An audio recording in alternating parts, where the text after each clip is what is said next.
Earth, circa 2065. Dr. Axel Capek begins his shady research into human nanotechnology, but is soon stopped by the authorities, and his labs are shut down. Soon the day would come when he could tell of his discoveries to everyone, for they were indeed his, no matter that Ultor would later supply the equipment and subjects.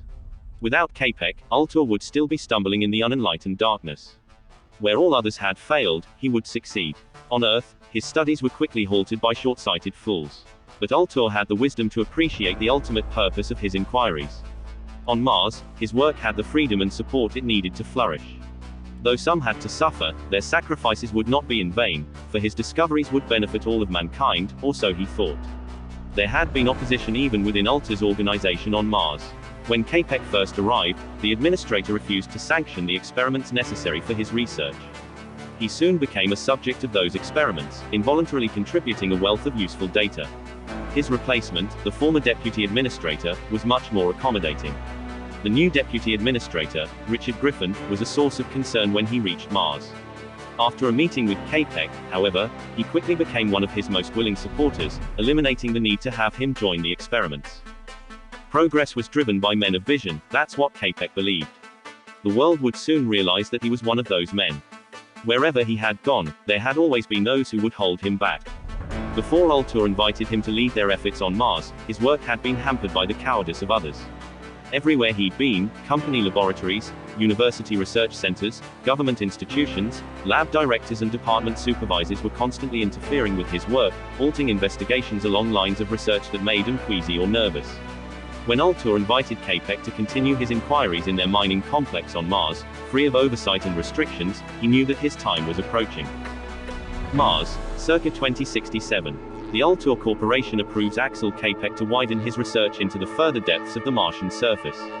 After personally selecting a group of researchers, Capek and his Martian Advanced Science team head to Bradbury Canyon, a newly colonized sector that Ultor had established. The Masters expedition begins. A research facility is built and the team begin analyzing soil samples and strange fossils. Not long after this, the science team begin digging a mine below the canyon and explore the deep caves below. The discovery of a hibernating alien species soon leads to disaster, and the entire science team is slaughtered. Capek is the sole survivor of the expedition and immediately orders the entrance to the caves to be sealed. He tells no one of his discoveries and takes samples of the creatures back to his labs at the mining complex. With the resources of the Ultor Corporation to support his efforts, Capek and his research reach new heights, both brilliant and horrific. For 5 long years, he had sequestered himself deep beneath the surface of Mars, experimenting, analyzing, and refining his techniques. Capek had endured years of frustration, as subject after subject died, or exhibited results outside the acceptable range.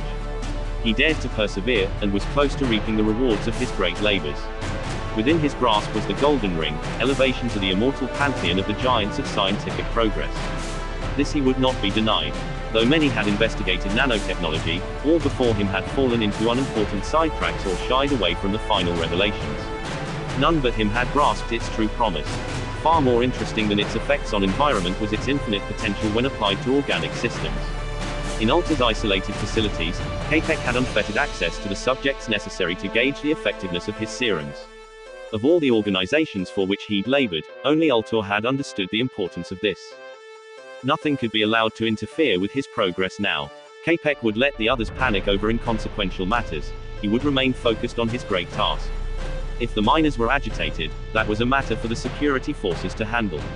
If Griffin's beetle-browed security guards could not keep the masses in check, perhaps Colonel Masako's mercenaries could finally prove their worth. Capek demanded that his work and equipment be protected, no matter the cost. Capek had long thought that a violent miner uprising may actually turn out to be a benefit to his research. In the confusion, live, uninfected miners could be captured without arousing suspicion.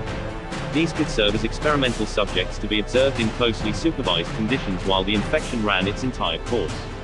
He would contact Griffin and Masako about procuring such subjects if trouble did erupt. A revolt would have another benefit: any violence would account for the many missing miners, thus solving a problem that had been concerning weak-willed individuals within the administration. Given the potential advantages, Capek thought he should devise a plan to trigger an uprising. It wouldn't be hard to arrange, and Colonel Masako would never know that he was responsible. And that was a critical consideration. The mercenaries' protection of his facilities would be required once events were set in motion, so it would not do for Masako to blame him for the revolt. Either way, Capek knew a revolution was coming, and he would use it to his advantage. Even after his death, Capek and his research would influence the fate of Mars for decades to come.